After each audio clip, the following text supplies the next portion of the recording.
My girlfriend told me she needed some space, asked me not to reach out for a while. Next thing I know, she's posting sunny vacation pics with her ex. I gave her what she asked for, changed the locks on my place, and sold the car that, legally speaking, was mine. When she came back, her key didn't work and her usual parking spot was wide open. Let me back up a bit. I'm John, 30 years old. I guess if I'm gonna tell this right, I should start at the beginning. Still feels kinda fresh, not gonna lie. This all went down maybe 3 weeks ago when my girlfriend, Mary, she's 28, dropped a bomb on me. Through text, no less. We'd been together nearly 2 years and have been living in my apartment for the last 12 months. Things weren't perfect, sure, but they didn't seem terrible either. I thought we were doing okay. Maybe we'd gotten a little distant, but I figured that was just normal ups and downs. Then out of the blue, on a random Tuesday evening while I was just chopping veggies and getting dinner ready, my phone buzzes. It's Mary. She says things feel complicated and she needs some time alone to sort her thoughts. Asked me not to contact her until she reached out first. I won't lie, that hit me hard. Like a punch straight to the gut. Space is rarely a good sign, but I tried to be decent about it. Texted her back something like, "All right, Mary, I get it. Take whatever time you need." After that, nothing. Total silence. But hey, she asked for space and no contact, so I honored that. Spent the next couple days sulking around my apartment, feeling pretty confused and honestly pretty heartbroken. Tried to make sense of what complicated even meant. Work helped take my mind off it. Then Friday night rolls around. I'm bored, just killing time scrolling through Instagram when there it is. One of our mutual friends posted some photos and tagged Mary. Sunshine, cocktails, beach waves, her, beaming from ear to ear. She looked like she was having the time of her life. And who's she cozied up next to? Charles? Yep, her ex. The same guy she swore was ancient history. The caption? Something like, living our best lives. Island getaway. Reunited. My stomach dropped. So that's what she meant by needing space? A tropical getaway with her ex while telling me not to reach out?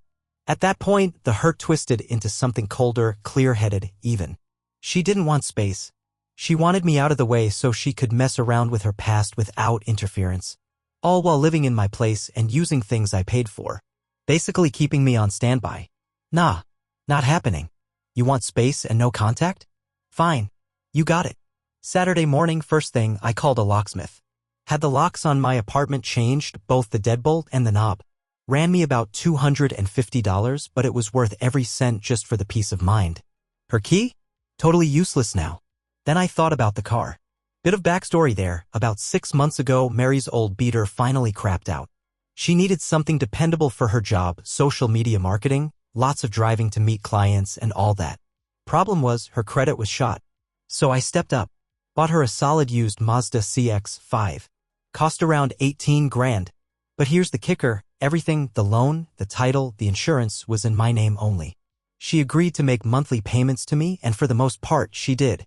Treated the thing like it was hers, decorated it, named it, even hung some of those cheesy fuzzy dice. But legally? That car was mine. So I grabbed the spare key I'd held onto and drove it down to a dealership I trusted that buys used cars. Told them the deal, needed to sell, I'm the registered owner. They gave it a once-over and offered an initial quote of about $16,500 pending inspection and all that paperwork. I signed the docs to start the process and left the car there. Took an Uber back home. As for her parking spot at the apartment, empty now. Her stuff? Still sitting untouched in the spare room closet. Didn't toss anything, it felt petty, but she wasn't getting back in until we talked. And since she asked me not to contact her, well, here we were. Strangely, I felt calm. Like I was just doing what needed to be done. Sure, it hurt. Deep down, I felt like a fool. But this wasn't about revenge. It was about logic and self-respect. She asked for distance and her Instagram made it clear that this relationship was already over in her mind. I was just following through, protecting my place and the stuff that belonged to me. Now I'm just waiting. According to her posts, that best life island vacation still had another week left. Let's see what happens when she comes back and finds herself locked out. She's back. Showtime. This went down last Tuesday night, right around 9 p.m. I was parked on the couch, watching TV, doing my best to ignore the nervous knot in my gut. Suddenly, I hear the jingle of keys outside my door. Then the sound of metal scraping, her trying the lock. A pause. Then more frantic jiggling. Next thing I know, there's pounding at the door. Knock, knock, knock. John, what's going on? Open the door, I hear her say. She sounded more irritated than anything. Not scared. Not sad. I took a deep breath, opened the door just a crack, left the chain on. There she was standing with her suitcase, tan from the beach, clearly pissed off. My key's not working, she said. Did something happen to the lock? I stayed calm. Yeah. I changed them. She blinked. You, what? Why the hell would you do that? I kept my tone even. You asked for space and no contact, Mary. So I gave it to you. For good. She looked stunned. What are you talking about? I just needed some time. You can't lock me out like this. I looked her dead in the eye. Saw the pictures. You and Charles. Looks like you had it all figured out. Her face twisted, panic and anger flashed across it in an instant. That was just a trip. It didn't mean anything. We're friends. I raised an eyebrow.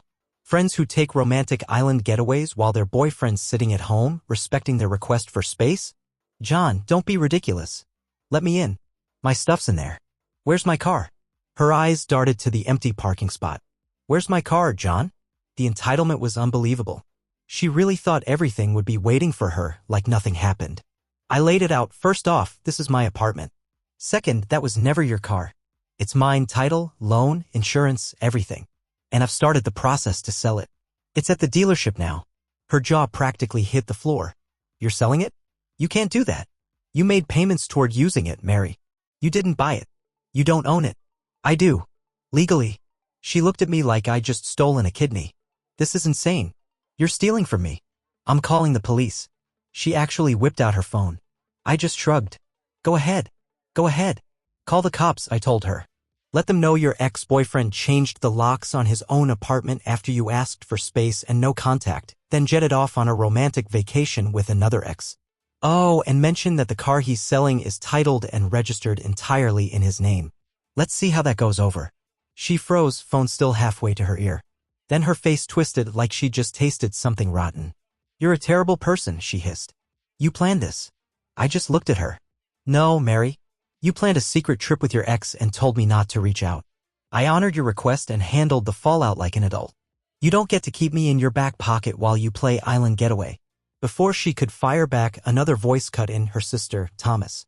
She must have been sitting in the car and came storming up the sidewalk. Thomas's eyes jumped between us.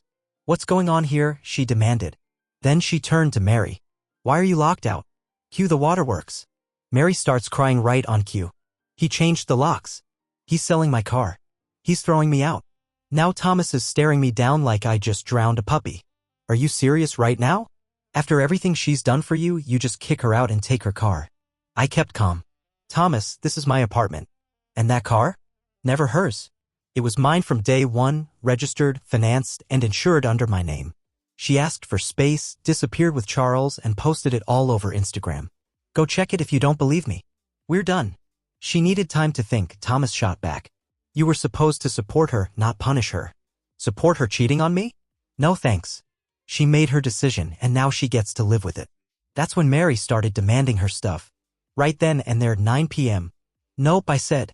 Not happening tonight. You can text me a time that works. I'll pack up your belongings and leave them by the door. You won't be coming inside, just the entryway.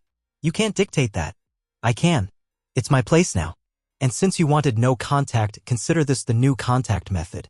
Text me a time. Then I shut the door. Locked the deadbolt.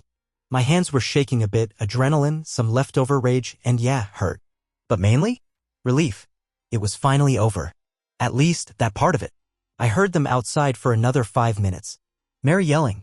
Thomas trying to play peacemaker while clearly stoking the flames. Then the car pulled away. A couple hours later, I got a text, not from Mary, but from Thomas's number. Mary needs her stuff tomorrow. 10 a.m. Be ready. No, please. No, thanks. Just straight up entitlement. I replied, okay. I spent the next few hours packing up all of Mary's things, clothes, toiletries, her books, random decorations. Anything that was clearly hers got boxed and stacked near the front door. And weirdly, it felt good. Like I was finally purging the mess she left behind. Later that week, maybe Thursday, the dealership called. Said they'd finished inspecting the car. Final offer came in at $16,350. A little less than the estimate thanks to worn tires. Fair enough. I went down Friday, signed the final paperwork, and walked out with a check. Took it straight to the bank. Felt like I was closing the door on a ridiculously expensive, emotionally draining chapter. Next up, the pickup. I was bracing for more drama. Yep, the drama kept rolling. Wednesday morning, 10 a.m. sharp, just like they said. Knock at the door. But it wasn't Mary standing there. It was Thomas and their mom, Barbara. Mary was sitting in the car, apparently too emotional to come to the door herself. Sure, Barbara wasted no time. Tears in her eyes, probably fake, honestly. John, how could you do this to her? After 2 years? She loves you. I took a breath. Barbara, she didn't love me enough to stay loyal. She asked for space, then went on a romantic getaway with her ex. That's not love. It was a mistake. She was confused. You should forgive her. And selling her car. How could you do that? That's cruel. She needs it for work. It wasn't her car, Barbara. It was mine. Registered, insured, paid for by me. And her confusion was her choosing someone else. Actions have consequences. I opened the door a little wider to show the boxes I'd stacked by the entryway. Here's her stuff, I said. Take it all now. This is the only time I'm doing this. Barbara sniffed dramatically and said, we need to check the closets and the bathroom, just to be sure. Nope, I said flatly. Everything I found is right here. You're not stepping past this doorway. If I miss something, that's too bad. You can take the boxes or not. Your call. They clearly wanted to argue, maybe hoping to find something else to claim. But I wasn't letting them in. They grumbled and huffed but started carrying the boxes out. Took them 3 trips. Barbara didn't shut up the whole time, going on about how cold I was, how heartbroken Mary was, how I owed her compensation for the car. I just stood there and let her rant. I didn't respond, didn't argue, just kept repeating, it was my car. She ended the relationship. Once they left, the texts started coming in. This time from Mary herself. It was a mix. Some crying about how much she missed me, saying she made a huge mistake. Some angry demands about the car. That was my money. You owe me. I'll take you to small claims. I ignored the emotional ones. For the rest, I sent one final response. Mary, the car was legally mine. Title, loan, and insurance were all under my name. What you paid was usage, call it rent. There will be no further discussion. Then I blocked her. Blocked Thomas. Blocked Barbara. Thought that'd be the end of it. But nope, suddenly mutual friends started chiming in. Folks I only knew because of Mary. Their messages? Not friendly. Dude, I heard what you did. That was messed up. Selling her car? Really cold. Obviously, she was out there telling people some sob story. Probably that I dumped her out of nowhere and took her car for revenge. I'd bet money she left out the Charles part. I explained to a couple of them, told them about her text, the vacation, and how the car was legally mine from day one. Some got it. Others just sided with her anyway. At the end of the day, people are going to believe whatever story they want to believe. The dirty tricks and final fallout. Then came the next move, the sneaky kind. Yesterday, I got a call from my landlord's office. Someone had anonymously reported disturbances and loud arguments coming from near my unit. Said there were shouting matches and that folks were worried about potential confrontations. My stomach dropped for a second. I knew what this was. A cheap attempt to stir up trouble, maybe even get me written up or evicted. Luckily, I've always had a solid relationship with the building manager. So I kept my cool and explained the situation clearly. Told them my ex had been living here, but she was never on the lease. She left after we broke up. Yeah, there was one tense moment outside the door when she came back to find the locks changed, after she asked for no contact. Her family showed up briefly afterward to collect her stuff, supervised, orderly. No screaming inside the unit. No ongoing problems. And she's not living here anymore. The manager seemed to get it. Said they'd make a note of it, but unless anything else came up, actual verifiable complaints, it wouldn't go any further. Still, I was nearly certain that little anonymous tip came from either Mary or Thomas. Petty. Desperate. Another low blow. As if that wasn't enough, I got a message request on Instagram from Charles. Didn't even open it. Just blocked him immediately. I didn't need his input. Probably wanted to gloat or stir the pot. Either way, I wasn't interested in hearing whatever garbage he had to say. Truthfully, all this nonsense, the fake complaints, the entitlement, the attempted guilt-tripping, it didn't make me feel bad. It actually did the opposite. It reassured me. I wasn't the bad guy here. I wasn't being heartless or spiteful. I was finally seeing people for who they really were. This wasn't just Mary making a dumb mistake. This was Mary showing me her true colors. Same goes for her sister, Thomas, and her mom, Barbara. I didn't need revenge. I didn't need drama. All I had to do was let reality do the work. The apartment? Still mine, fully secure. Leases in my name only. That complaint? Already fizzled out. The car? Long gone. Check cashed, money in the bank. Everything above board, totally legal. Her stuff? Packed up and picked up. Communication? Fully blocked. Phone, email, socials done. Any future messages or threats? They'll go straight to a lawyer. I actually already spoke to one just to be safe. They confirmed I'm solid on the car, on the apartment, on every front. They can cry and scream all they want, but I'm not budging. They seem to think they can manipulate or guilt their way back into the comfortable little setup Mary trashed. Sorry, that door is shut. Now I'm just working through the emotional fallout. That's the real mess. Tough pill to swallow, realizing someone you lived with and cared about could turn around and pull this kind of stunt. But better to find out now than years down the road when even more damage could have been done. The aftermath. It's been about 2 months now since Mary returned from her space trip with Charles. Things have calmed down for the most part, mostly because I stopped feeding into the chaos. Wanted to wrap this up with the final chapter. The smear campaign? Yeah, that went on for a bit. I lost a few surface-level mutual friends, people who clearly only knew me through Mary and didn't bother to ask for both sides of the story. Honestly? Good riddance. If someone's willing to turn their back on me based on her version of events without ever asking what really happened, they're not the kind of person I need in my life. My real friends, the ones who knew me before Mary ever came around, they stayed solid. They heard my side. They saw how disrespectful everything was. They had my back. But Mary wasn't done.